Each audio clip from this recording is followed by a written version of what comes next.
Today on Government Matters, cyber breaches across government mean new cyber protections. Congressman Jerry Connolly lists what agencies will do and how he'll measure success.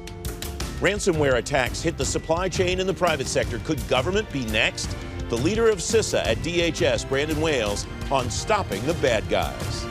And the #1 story of the week, the White House asked for thousands more federal employees and more money for the Office of Personnel Management. Two human capital veterans explain what it means. Government Matters starts right now.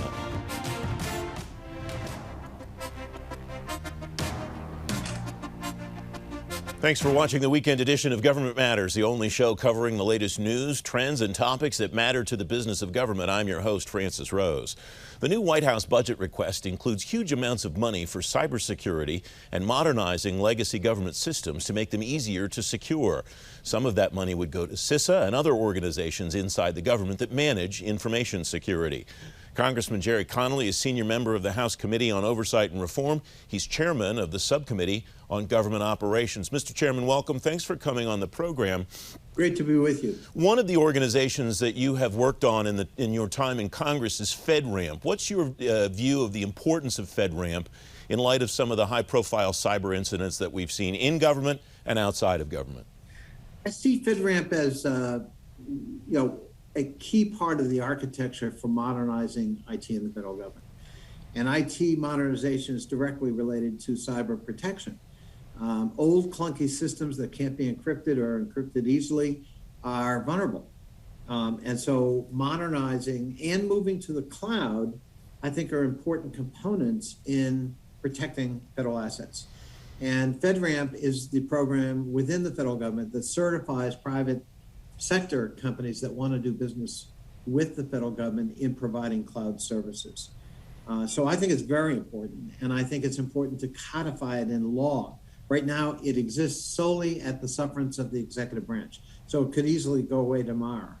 And codifying it in law, institutionalizes the program and also gives proper oversight. Beyond the codification of the program, Congressman, how would you like to see FedRAMP evolve as the threat landscape evolves? So, I've got a bill that would codify FedRAMP, but would do other things as well. In fact, 4 things. The FedRAMP bill that has passed the House 3 times, and by the way, was the first bill to be passed by this Congress on the floor of the House in early January, which I'm proud of.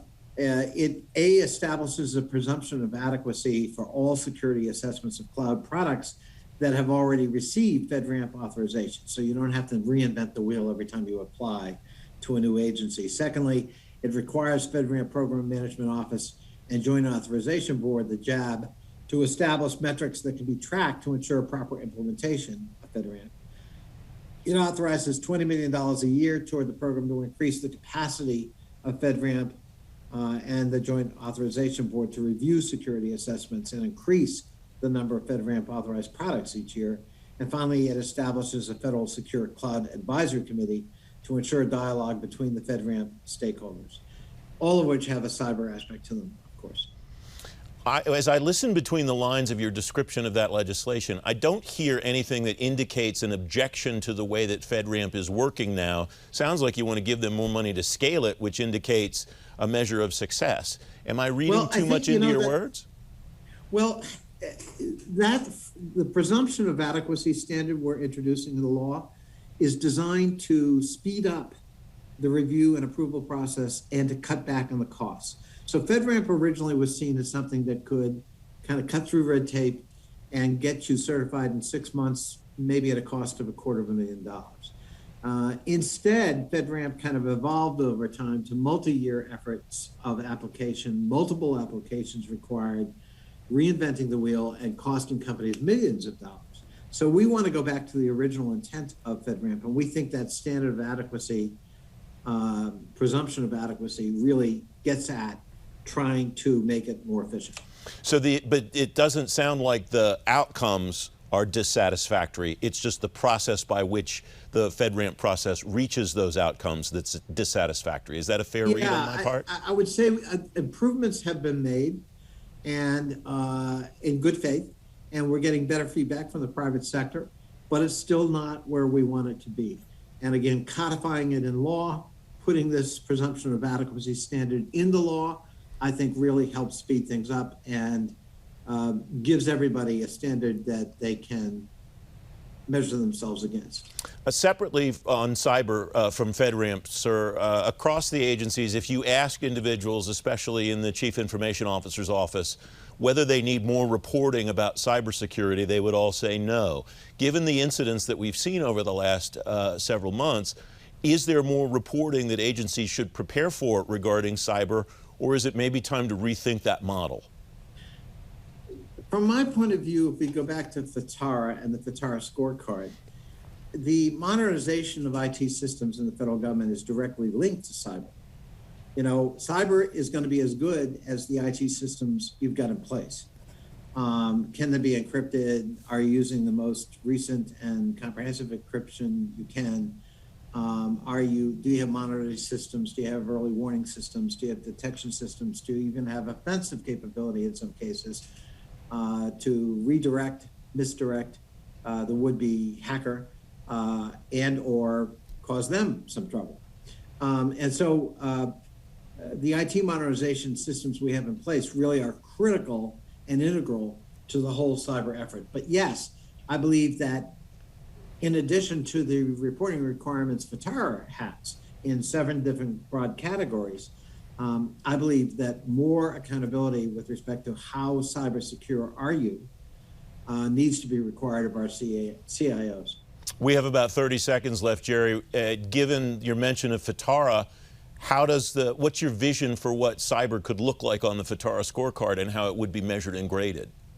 You know, we haven't entirely fleshed that out, but there's no question with recent developments, both in the private sector and the public sector, that we're highly vulnerable. There are malign actors at work, and we need to protect ourselves and the assets of the federal government on behalf of the American people. So that's got to be a priority as we move forward. Congressman Connolly, thanks very much for your time today. I appreciate it. Thanks, Francis. Thank you so much. Coming next, cyber adversaries turn up the heat on government defenses. Straight ahead on Government Matters, preventing a colonial pipeline problem for the feds. The leader of CISA is next. You're watching 7 News.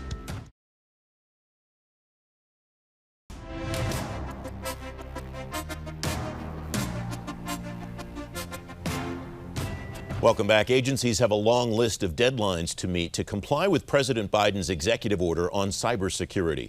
One of the goals of the order is to prevent attacks on the federal government, like the Colonial Pipeline attack and the JBS attack. Brandon Wales is acting director of the Cybersecurity and Infrastructure Security Agency. Brandon, welcome. Thanks for joining me today. What do you make of the incidents that we're seeing with increasing vigor and increasing cadence in the private sector and against the federal government, Brandon? Well, first, let me thank you for having me on. I think it's great to touch base with your audience and talk about the important work we're doing here. But the issue that you're starting with is the right one. The aggressiveness, the pace, the scale, the scope of the attacks that this country is facing in cyberspace are significant, and it should be a wake-up call for government leaders and private sector leaders alike.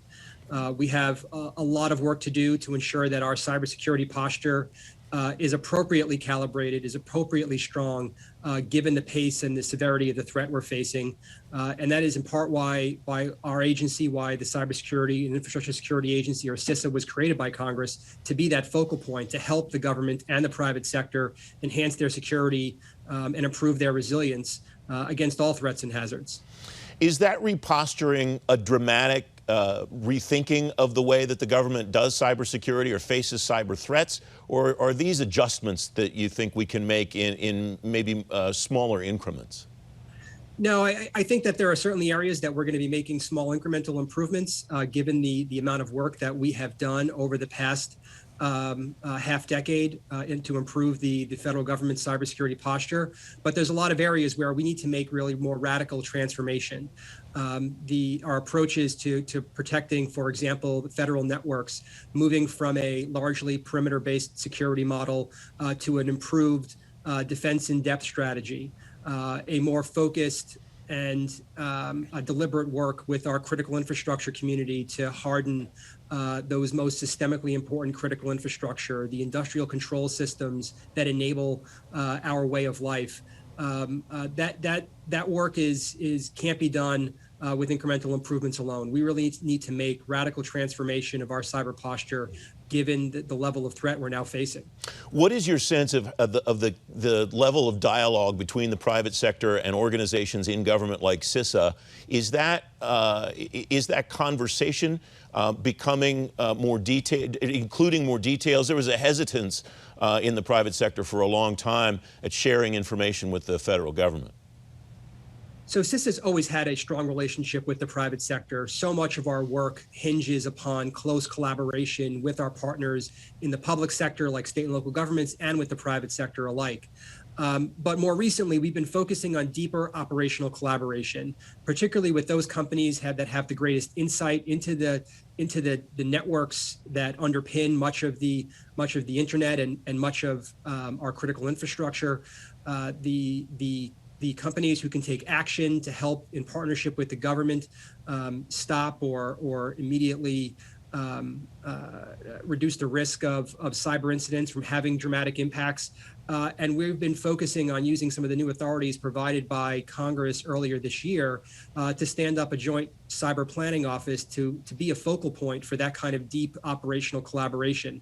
We're really hopeful that it will form the basis for really improved partnership and collaboration in the future. What do you think that looks like in its mature form a year, 2 years, 5 years out, Brandon?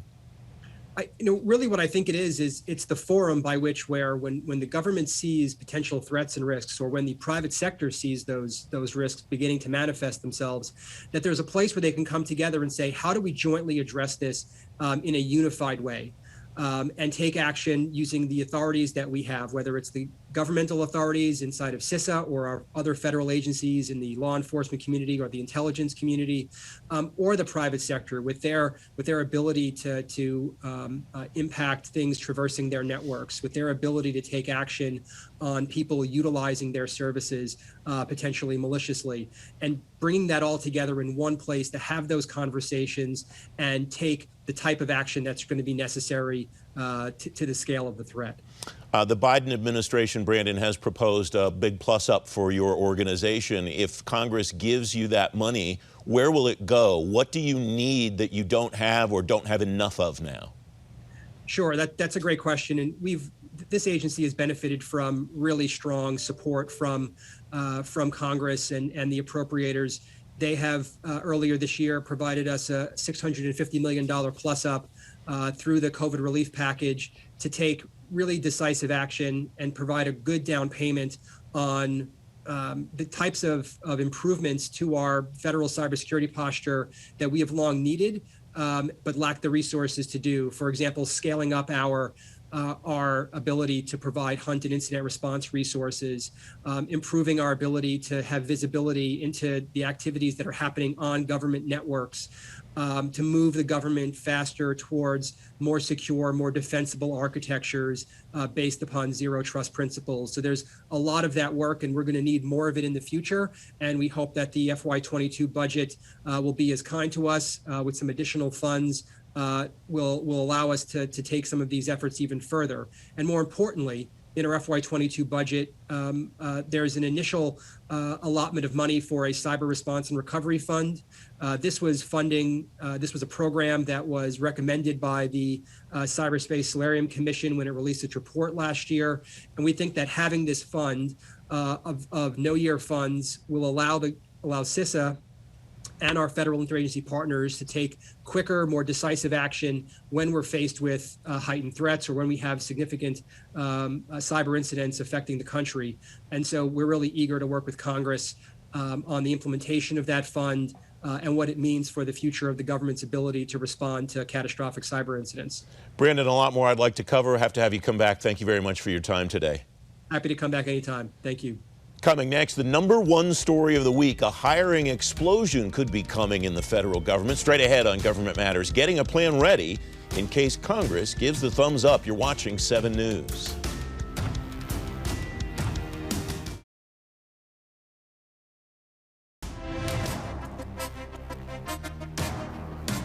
Welcome back. Now, the #1 story of the week, the Biden administration's budget request shows the White House wants to blow up hiring all across government.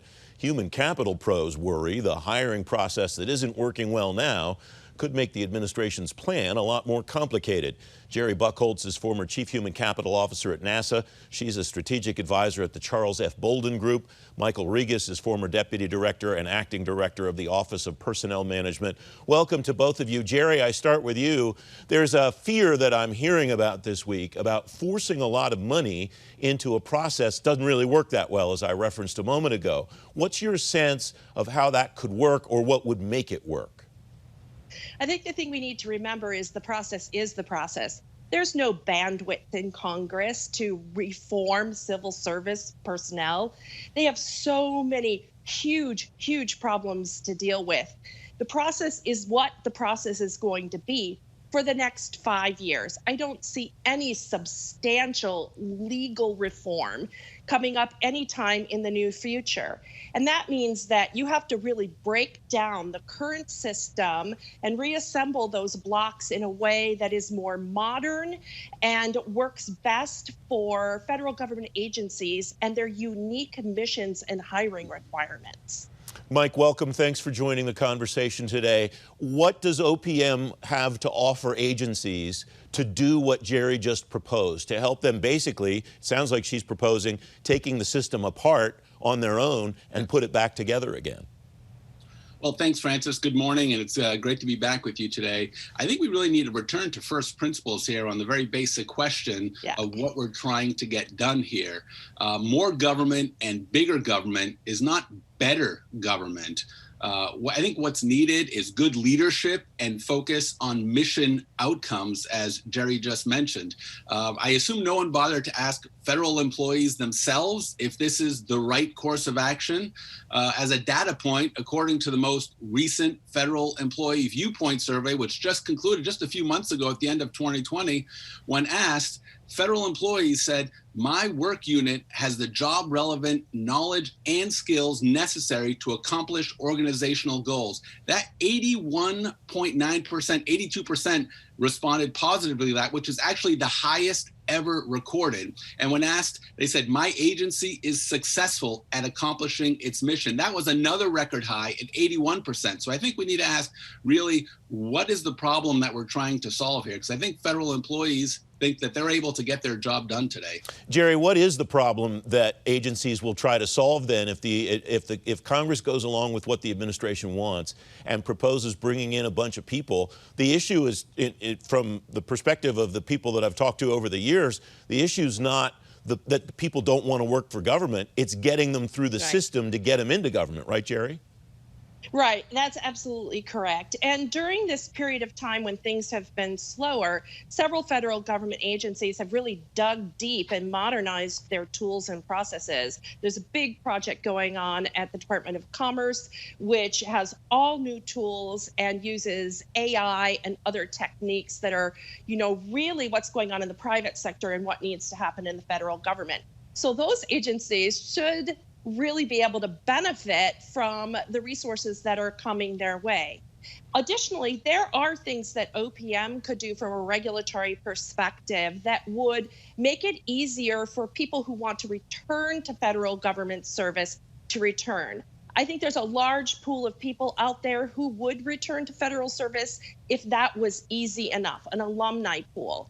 And things like the proposed giving people credit for their private sector work so they don't have to come back at the same grade level that they left, and other things like a blanket dual compensation waiver for retirees so they can have their retirement they earned plus earn the federal salary that they are working for, and then easier interchange agreements, easier to get and easier to use with the accepted service agencies so that people can flow in and out of the competitive civil service from those accepted service agencies. There are so many more of them now than there used to be. Mike, you were nodding your head in agreement as Jerry was putting her points out there. What did you hear there that you think would be easy to implement for OPM or for the agencies? Well, I think we can point to some of the great successes Francis, in fact, what we did last year at the beginning of the COVID crisis, when I was acting director of OPM, we leveraged every existing authority we had to help federal agencies execute on their mission. So, for example, the VA said they needed frontline doctors and nurses and other support staff to be able to respond to the pandemic. And because of the numerous flexibilities we afforded them, the VA was able to hire over 50,000 people in 2020. And now that's just an incredible amount of folks. And as Jerry also mentioned, we need, what needs to be done is looking at the nature of work in the 21st century. So, the IRS closed processing centers in Covington, Kentucky and Fresno, California, because people are not printing out, signing and mailing in paper copies of their tax returns anymore. They're filing them electronically. So that's not an indicator of a gutted workforce. That's just life in the 21st century. So we're using more robotic process automation and artificial intelligence to do more work. And I think those are the questions we need to look at, the nature of work, because hiring can be done if you have good leadership and focus on that. Michael Regas, Jerry Buchholz, thanks very much for joining the conversation today. I appreciate your time. Thanks, Francis. Don't forget, if you miss an episode of Government Matters, it's on our website, govmatters.tv, and you get a preview of every show when you sign up for our daily program guide. You just text Gov Matters to 58671. I'm back in 2 minutes.